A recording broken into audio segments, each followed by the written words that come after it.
Mula sa mga yate na nagkakahalaga ng bilyong dolyar hanggang sa mga palasyong nababalutan ng ginto, ang mga Arab king na ito ay hindi lang namumuhay sa marangyang paraan, sila ang tunay na naghahari rito. Ang kanilang kayamanan ay umaabot lampas sa mga hangganan ng kanilang bansa at ang kanilang kapangyarihan ay nakatago sa mga pribadong eroplano, malalawak na lupain at pamana ng kanilang angkan. Panoorin hanggang sa huli upang malaman kung sinong pinuno ang nagmamay-ari ng mas maraming lupain sa Britain kaysa mismo sa British Royal Family.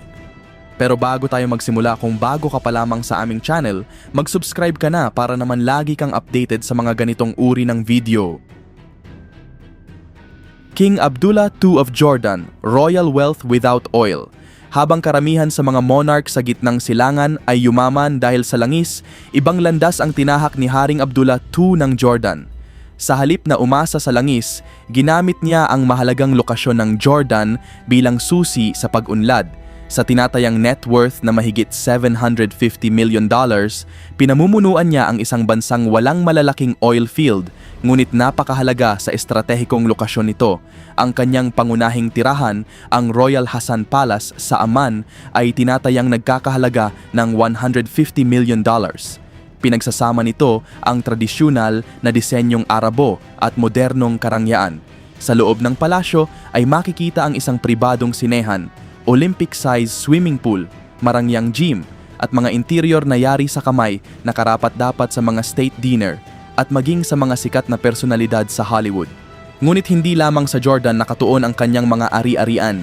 Nagmamay-ari rin si Haring Abdullah ng ilang mamahaling beachfront estate sa Malibu, pati na rin ng mga prestihiyosong property sa Washington DC at London na nagpapakita ng kanyang malawak na impluensya sa magkabilang panig ng Atlantic. Kilala rin siya sa kanyang hilig sa mga pambihirang sasakyan. Mayroon siyang mahigit na 70 na bihirang classic car na tinatayang nagkakahalaga ng $15 million na nakadisplay sa isang Royal Museum na bukas sa publiko. Ngunit mas kahanga-hanga pa ang kanyang koleksyon ng mga motorsiklo na nagkakahalaga ng humigit kumulang $40 million. Kabilang dito ang mga custom-built Harley-Davidson, mga Ducati na inihanda para sa karera at mga itim na Yamaha na idinisenyo para sa mabilisang biyahe sa disyerto. Para sa paglalakbay sa himpapawid, gumagamit siya ng Gulfstream GISP na tinatayang nagkakahalaga ng $40 million na may marangyang interior na may mga gintong detalye. Samantala sa dagat ay mayroon siyang $85 million na super yacht na nagsisilbing pribadong lugar para sa pahinga, seguridad at marangyang pamumuhay. Hindi tulad ng ibang hari na hayagang ipinapakita ang kanilang kayamanan, mas pinipili ni Haring Abdullah II ang maingat at planadong paraan ng paggamit nito. Dahil dito, ang kanyang yaman ay hindi lamang simbolo ng karangyaan, kundi pati ng pandaigdigang impluensya. King Hamad of Bahrain, the billionaire dollar life of a tiny giant. Bagamat mas maliit pa sa estado ng Connecticut ang Bahrain, namumuhay si Haring Hamad bin Isa Al Khalifa na parang pinuno ng isang napakalaking imperyo. Sa tinatayang net worth na $5 billion, pinatutunayan niya na hindi sukatan ng laki ng bansa ang lawak ng kayamanan. Ang kanyang pangunahing tirahan, ang Rifa Palace, ay nagkakahalaga ng mahigit $60 million. Isa itong tunay na simbolo ng karangyaan na may pribadong sinehan, Olympic-size swimming pool, at sarili nitong helipad upang hindi na kailanganing maipit sa trapiko. Para sa paglalakbay sa himpapawid, gumagamit siya ng isang Boeing 747-8. Bagamat ang eroplanong ito ay karaniwang kayang magsakay ng humigit kumulang 400 pasahero, binago ito upang maging isang lumilipad na palasyo na nagkakahalaga ng $400 million. Sa loob nito ay may mga bulwagang may gintong dekorasyon, pribadong master suite, at mga marangyang lounge na matatagpuan sa kalangitan. Hindi rin pauhuli ang kanyang super yacht na Kingdom 5KR na tinatayang nagkakahalaga ng $150 million. Ang lumulutang na palasyong ito ay may sariling sinehan, beach bar at mga swimming pool na tanaw ang karagatan. Minsan pa nga itong lumabas sa isang pelikula ng James Bond, bagay na akmang-akma sa isang haring kilala sa kanyang marangyang estilo. Ang kanyang garahe naman ay puno ng mga pinakamahuhusay na sasakyan sa mundo, mula sa Bugatti Veyron, mga custom na Lamborghini, hanggang sa mga piling Mercedes-Benz. Ang koleksyon niyang ito ay nagkakahalaga ng $10 milyong at sumisimbolo sa bilis, prestihiyo at kapangyarihan. Para kay Haring Hamad, ang pamumuno sa isang maliit na isla ay hindi nangangahulugang maliit din ang pamumuhay. Ang kanyang marangyang lifestyle ay patunay na sa gitnang silangan, ang karangyaan ay hindi sinusukat sa laki ng bansa, kundi sa lawak ng kayang abutin ng kayamanan. King Mohammed VI of Morocco, golden modesty and disguise. Maaaring hindi niya hayagang ipinapakita ang kanyang kayamanan tulad ng ibang mga monarch. Ngunit si Haring Mohammed VI ng Morocco ay namumuhay sa marangyang paraan na makikita sa bawat bahagi ng kanyang kaharian. Isang tingin pa lamang sa kanyang pangunahing palasyo sa Rabat ay sapat na upang malaman na ang tinatawag na pagiging simple ay may katumbas na napakalaking halaga. Ang Royal Palace na tinatayang nagkakahalaga ng $1 billion ay hindi lamang isang tahanan, isa itong napakalawak na complex na tila isang lungsod sa loob ng matataas na pader. Nasa loob nito ang magkakaugnay na mga bulwagan, marangyang reception hall at mga harding maingat na inaalagaan.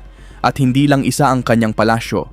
Nagmamay-ari si Haring Mohammed VI ng 4 na palasyo sa iba't ibang bahagi ng Morocco. Ang bawat isa ay mahigpit na binabantayan, napapalamutian ng mamahaling detalye at itinayo para sa isang tunay na hari.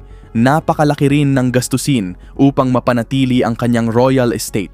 Umaabot sa halos $900,000 bawat araw ang kinakailangan para sa operasyon at pangangalaga ng mga ito. Sa loob ng isang taon, mahigit $320 million ang nagugugol para lamang mapanatili ang kanilang karangyaan. Kapag bumibiyahe sa himpapawid, gumagamit ang hari ng isang custom Boeing 747-400 na nagkakahalaga ng humigit kumulang $300 million. Sa lupa naman, mas pinipili niya ang klasikong Rolls-Royce Phantom, isang sasakyang simple sa paningin ngunit malinaw na simbolo ng pagiging maharlika. Sa dagat, mayroon siyang 230 feet na yate na tinatawag na El Bugas na tinatayang nagkakahalaga ng $50 million. Tahimik itong naglalayag sa dagat Mediterranean, malayo sa mga engrandeng party at sa mata ng paparazzi. Isang malinaw na halimbawa ng kapangyarihang hindi kailangang ipagsigawan, hindi tulad ng ibang mga hari na ipinapakita ang kanilang kayamanan sa pamamagitan ng labis na karangyaan.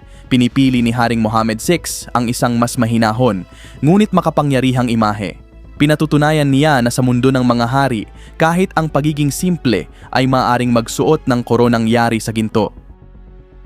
Sheikh Mohammed bin Rashid Al Maktoum of Dubai, billionaire with the kingdom.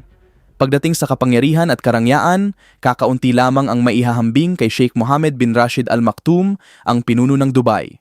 Hindi lamang siya namumuno, binago niya ang kahulugan ng pagiging isang hari sa ika-21 siglo. Sa tinatayang net worth na $15 billion, pinagsasama niya ang pamumunong pampulitika at isang pamumuhay na halos hindi kapani-paniwala sa karangyaan. Sa sentro ng kanyang imperyo matatagpuan ang Zabil Palace, isang napakagandang palasyo na tinatayang nagkakahalaga ng $500 milyong.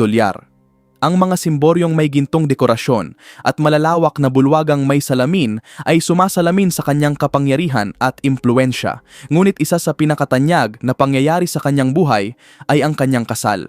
Hanggang ngayon, isa pa rin ito sa pinakamagarbong kasalan sa kasaysayan na nagkakahalaga ng humigit kumulang $200 million. Idinaos ito sa isang napakalaking venue na kasinlaki ng isang stadium, dinaluhan ng mahigit 20,000 na panauhin at tampok ang mga pagtatanghal ng mga kilalang international performers. Hindi lamang sa gitnang silangan matatagpuan ang kanyang mga ari-arian. Nagmamay-ari siya ng mas maraming lupain sa England kaysa sa mismong British royal family, isang malinaw na simbolo ng kanyang impluensyang umaabot lampas sa sariling bansa. Mayroon din siyang isang marangyang penthouse sa Monaco na nagpapakitang ang kanyang mga pag-aari ay nakakalat sa iba't ibang kontinente. Sa kabila ng kanyang napakalaking kayamanan, kilala rin si Sheikh Mohammed bilang isang aktibong pinuno. Pinagsasabay niya ang kanyang mga tungkuling pampamahalaan at ang malalaking pamumuhunan na naging susi sa pagbabago ng Dubai mula sa isang maliit na lungsod sa disyerto tungo sa isa sa pinakamakapangyarihang sentro ng negosyo at turismo sa buong mundo. Mula sa mga pagpupulong ng mga lider ng iba't ibang bansa hanggang sa mga prestihiyosong karera ng kabayo, bawat kilos niya ay nagpapakita ng disiplina, husay at matalas na pananaw. Ang kanyang buhay ay hindi lamang tungkol sa kayamanan, kundi sa pagbuo ng isang pamana na magtatagal sa maraming henerasyon. Hindi ito ang karaniwang larawan ng isang hari. Isa siyang modernong monarko na bumuo ng sariling mundo gamit ang kayamanan, determinasyon, at isang bisyong patuloy pang lumalawak. Kung ang iniisip mo tungkol sa mga hari ay mga gintong trono at malalawak na palasyo lamang, isipin mong muli, ginawa ni Sheikh Mohammed ang kanyang garahe bilang isang museo ng bilis, prestihiyo at karangyaan. Hindi ito basta koleksyon ng mga sasakyan, isa itong simbolo ng kapangyarihan. Nangunguna rito ang isang Bugatti Veyron na nagkakahalaga ng humigit kumulang $4 million, isang hypercar na kayang umabot sa bilis na 250 miles bawat oras. Kasunod nito, ang isa pang pambihirang sasakyan na tinatayang nagkakahalaga ng $2.5 million. Kasama rin sa kanyang koleksyon ang Lamborghini Reventon, isa sa 20 lamang na ginawa sa buong mundo. Naroon din ang Ferrari Enzo na nagkakahalaga ng humigit kumulang $1.5 million, isang obra maestra ng Italian engineering, at ang Mercedes-Benz SLR McLaren na may halagang $1 million na pinagsasama ang marangyang ginhawa at matinding bilis at simula pa lamang iyan. Kasama rin sa kanyang garahe ang maraming Rolls-Royce na bawat isa ay ipinagawa ayon sa kanyang kagustuhan, pati na rin ang sunod-sunod na Bentley na kayang higitan ang koleksyon ng maraming maharlika sa Britain. Ngunit ang pinaka-espesyal dito ay hindi lamang sila nakatago sa garahe. Madalas na makita ang mga sasakyang ito sa mga lansangan ng Dubai. Sabay-sabay na bumibiyahe bilang isang convoy na may kasamang mga security SUV. Para kay Sheikh Mohammed, ang dagundong ng makina ay hindi simpleng ingay. Isa itong pahayag ng kapangyarihan at bawat makinang nakurba ng kanyang mga sasakyan ay sumasalamin sa isang buhay kung saan ang karangyaan ay hindi pribilehiyo, kundi isang inaasahang bahagi ng araw-araw na pamumuhay. Kapag naglalayag naman ang isang hari, hindi siya basta sumasakay sa ordinaryong barko. Sumasakay siya sa isang lumulutang na palasyo. Ang mega yacht ni Sheikh Mohammed na tinatawag na Dubai ay may habang 535 pie at nagkakahalaga ng mahigit $350 milyong. Mas mahaba ito kaysa sa isang football field at mas marangya pa kaysa sa maraming 5-star resort. Sa loob nito ay matatagpuan ang mga swimming pool na may mosaic tiles, mga jacuzzi, spa, sariling helipad at tirahan para sa 80 na full-time na tauhan. Ang interior nito ay pinalamutian ng gold leaf, mamahaling seda, at bihirang uri ng kahoy na nagpapakita ng kanyang walang kapantay na panlasa sa karangyaan. Ngunit hindi lamang ang Dubai ang kanyang pag-aari. Mayroon din siyang 4L at Swift 135, dalawang mega yacht na nagdaragdag ng humigit kumulang $600 million sa halaga ng kanyang koleksyon sa dagat. Sa kabuuan, tinatayang mahigit $1 billion ang halaga ng kanyang yacht fleet. Isang halagang sapat upang malunod ang ekonomiya ng ilang bansa. Ngunit para sa kanya, ang mga ito ay hindi simpleng laruan. Mga simbolo ito ng kapangyarihan at seguridad habang naglalayag sa iba't ibang karagatan kasama ang mga support vessel at security patrol. Nakaangkla man sa French Riviera o naglalayag sa Persian Gulf, bawat pagdating ng kanyang mga yate ay nagiging isang royal event. Sa mundong pinapaandar ng langis at kayamanan, ang mga yate ni Sheikh Mohammed ay naging simbolo ng isang pamana ng marangyang pamumuhay. Habang karamihan din sa mga bilyonaryo ay kontento na sa pagkakaroon ng pribadong jet, ibang antas ang naabot ni Sheikh Mohammed bin Rashid Al Maktoum. Sa halip na isang eroplano lamang, mayroon siyang impluwensya sa isa sa pinakamalalaking airline sa buong mundo, ang Emirates. Kalimutan ang simpleng private jet. Ang kanyang antas ng paglalakbay ay maituturing na pangulo ng isang bansa. Ang bawat Boeing 747-400 sa fleet nito ay nagkakahalaga ng humigit kumulang $260 million at may mga pribadong suite, shower, lounge at mga gintong dekorasyon sa loob. Ang mga eroplanong ito ay hindi lamang para sa mga pasahero, para silang lumilipad na palasyo na angkop sa mga hari at pinuno ng iba't ibang bansa. At higit sa lahat, madalas na bumiyahe si Sheikh Mohammed sakay ng sarili niyang airline. Hindi na niya kailangan ng hiwalay na Gulfstream dahil kontrolado na niya ang isa sa mga pinakaprestihiyosong airline sa buong mundo. Sa ilalim ng kanyang pamumuno, naging pandaigdigang simbolo ang Emirates ng karangyaan at dekalidad na serbisyo. Ito ang sinasakyan ng mga pinuno ng estado, mga sikat na personalidad at ilan sa pinakamayamang negosyante sa mundo. Sa mahigit 100 eroplano at patuloy pang lumalawak na fleet, malinaw na ipinapakita ng Emirates ang kanyang pananaw, impluensya at estilo ng pamumuno. Kapag bumiyahe si Sheikh Mohammed, nagbabago ang buong sistema ng seguridad sa paliparan. Mas pinahihigpit ang seguridad, inaayos ang mga protokol at tinatrato ang kanyang pagdating na tila isang opisyal na pagbisita ng isang pinuno ng estado. Sapagkat sa katotohanan, ganun nga ang kanyang katayuan. Hindi lamang ito tungkol sa paglalakbay, ito ay tungkol sa paghahari sa himpapawid gamit ang kapangyarihan, impluwensya at isang imperyong nagkakahalaga ng humigit kumulang $15 billion na binubuo hindi lamang ng mga palasyo at yate kundi maging ng kalangitan. King Salman, ruler of a $2 trillion dynasty. Kapag ikaw ang namumuno sa isang kahariang itinayo sa yaman ng langis, halos walang limitasyon ang kayang bilhin ng kayamanan. Pinamumunuan ni Haring Salman ng Saudi Arabia ang isang dinastiyang may tinatayang yaman na umaabot sa halos $2 trillion. Isa sa kanyang pinakakilalang ari-arian ay ang marangyang Chateau Louis XIV sa France. Dinisenyo ito na kahawig ng Palace of Versailles, ngunit nilagyan ng mga makabagong pasilidad tulad ng gintong fountain at isang wine cellar na may kontroladong temperatura. Ang halaga nito ay tinatayang $300 million. Sa Saudi Arabia naman, ang kanyang pangunahing tirahan ay ang napakalaking Royal Palace sa Riyadh na nagkakahalaga ng humigit kumulang $500 million. Nakakalat ito sa lawak na 4.9 million square feet, mas malaki pa kaysa sa ilang maliliit na lungsod. Mayroon itong malalawak na pribadong hardin, makabagong security system, at mga bulwagang ginagamit sa pagtanggap ng mga pinuno mula sa iba't ibang panig ng mundo.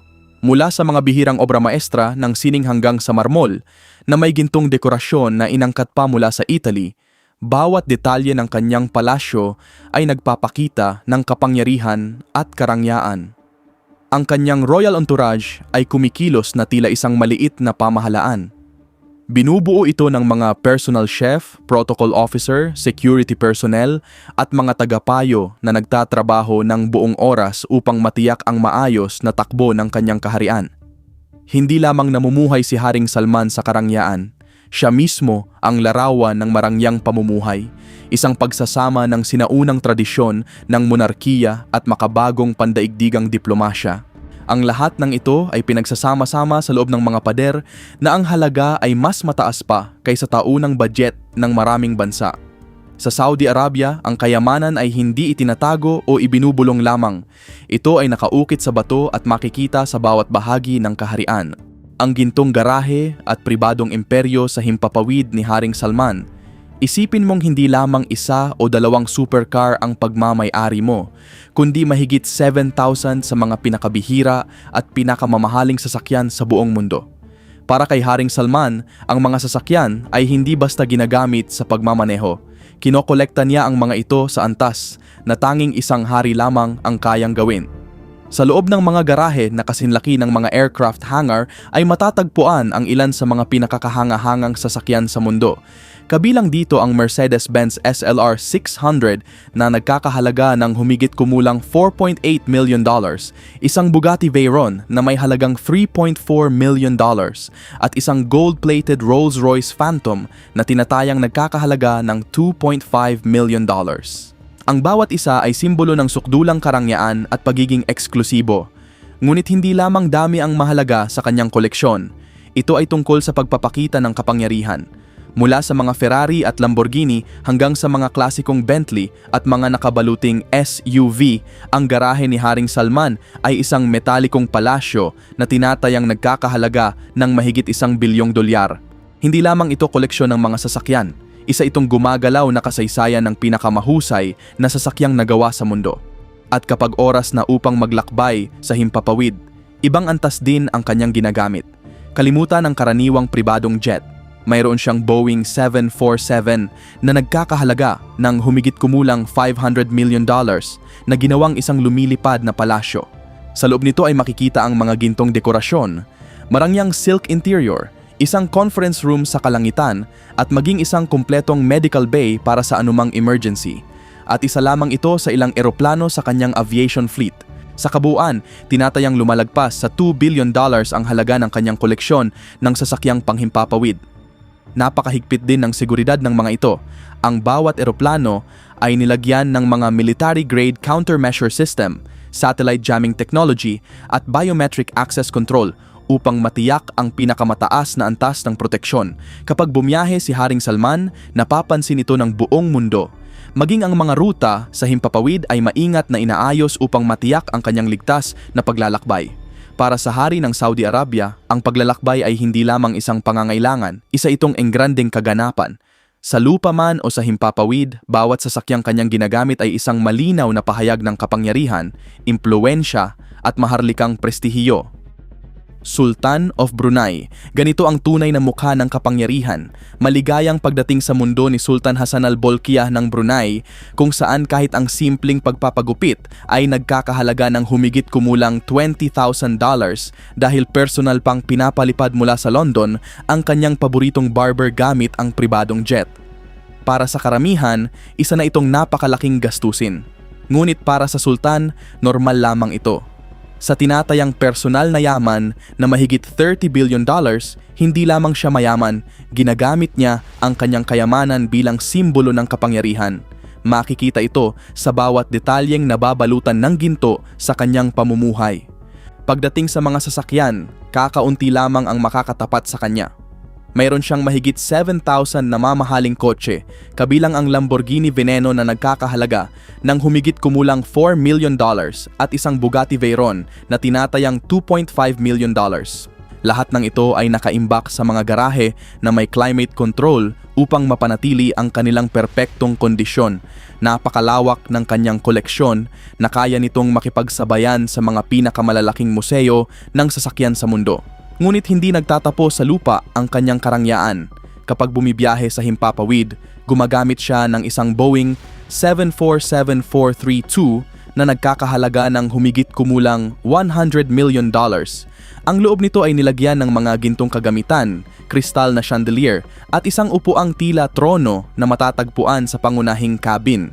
Hindi ito simpleng sasakyang panghimpapawid, isa itong lumilipad na palasyo. Maging ang kanyang personal na pag-aayos ay isang royal operation. Regular na pinapalipad mula sa London ang kanyang personal na barber upang gupitan siya. Walang gastos na tinitipid at walang detalyeng isinasantabi. Para kay Sultan Hassan al-Bolkiah, ang karangyaan ay hindi gantimpala, isa na itong paraan ng pamumuhay. Ang bawat ari-arian at bawat binibili niya ay nagpapadala ng isang malinaw na mensahe sa mundo. Sa Brunei, iisa ang naghahari at ginagawa niya ito sa gitna ng ginto. The Crown of Arab Wealth. Sa hanay ng mga pinakamayayamang pinuno sa mundong Arabo, isang pangalan ang namamayani, Sheikh Mohammed bin Zayed Al Nahyan, ang Pangulo ng United Arab Emirates.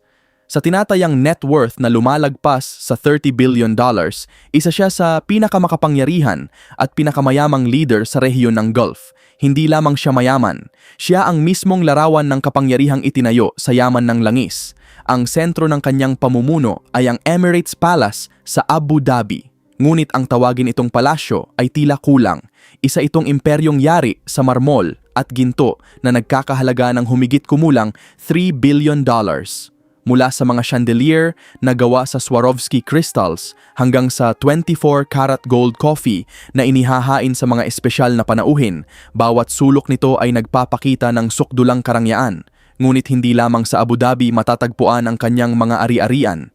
Mayroon din siyang isang marangyang estate sa Beverly Hills na nagkakahalaga ng humigit kumulang $45 million na pinagsasama ang modernong disenyo ng California at ang karangyaan ng isang hari. Kapag siya ay naglalakbay, hindi lamang ito ginagawa ng may estilo. Kasama niya ang mga bihirang supercar, mga bulletproof SUV at mga yate na tila obra maestra sa kanilang disenyo. Ngunit ang kanyang impluwensya ay hindi lamang nakabatay sa kayamanan. Bilang isa sa mga pangunahing arkitekto ng modernong diplomasya at depensa ng UAE, ginagamit niya ang kanyang impluwensya upang bumuo ng matitibay na alyansa sa iba't ibang bansa. Ang kanyang mga pamumuhunan ay umaabot sa teknolohiya, real estate, at maging sa mga kontrata sa depensa, kasama ang mga bansang kanluranin. Sa lahat ng mga pinunong nabanggit, isa siya sa pinakamayaman, ngunit higit pa roon, isa rin siya sa pinakakinatatakutan at pinakaiginagalang. Kapag kumilos si Sheikh Mohammed bin Zayed, nakikinig ang buong gitnang silangan at nakamasid ang buong mundo. Sa isang mundong walang hangganan ang karangyaan at ang kapangyarihan ang humuhubog sa kapalaran ng mga bansa, muling binibigyang kahulugan ng mga pinunong Arabo ang tunay na kahulugan ng pagiging mayaman. Mula sa mga eroplanong may gintong dekorasyon hanggang sa mga palasyong nagkakahalaga ng bilyon ng dolyar, namumuhay sila sa antas na halos lampas sa imahinasyon, kung saan ang tila imposibleng bagay ay bahagi lamang ng kanilang pang-araw-araw na buhay. Ngunit sa likod ng lahat ng karangyaan ay naroon ang tunay na kapangyarihan, impluwensya, pamana at kontrol sa kanilang mga bansa. Hindi lamang nila pag-aari ang kayamanan, ginagamit nila ito bilang sandata ng pamumuno. Kung namangha ka sa mundong ito ng mga hari at bilyonaryo, huwag kalimutang mag-subscribe sa Noel Polo TV para sa mas marami pang kwento tungkol sa buhay ng pinakamakapangyarihang tao sa mundo. Dahil kapag ang mga hari ay naglalaro gamit ang billion of dollars, ang buong mundo ay nanonood.